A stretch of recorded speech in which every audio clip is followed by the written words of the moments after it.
daawade haddii halkii sawir uu ka qiimo badan yahay kun erey ma isweydiisay halkii muuqaal imise erey ayuu ka qiimo badnaan karaa mase la socotaa in dadka qoraalada iyo sawirada ay ka daalacdaan baraha bulshada ay ka jecel yihiin muuqaalada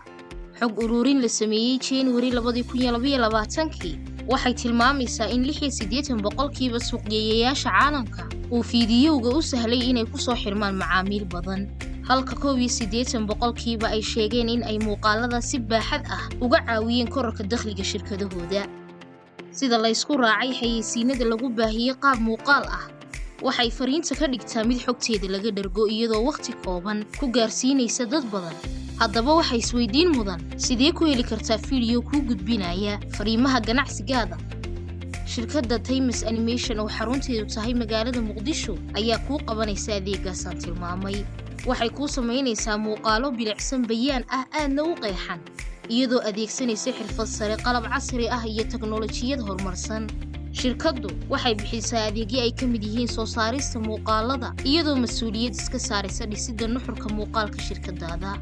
sidoo kale waxay ku hindisaysaa hal abuuraysaana istaraatiijiyad ka gadmi karta daawadayaasha muuqaalkaada adeegyada shirkadda kuma koobna muuqaal samaynta oo kaliya waxaad iyadana ka helaysaa sawir qaadis noocyo kala duwan leh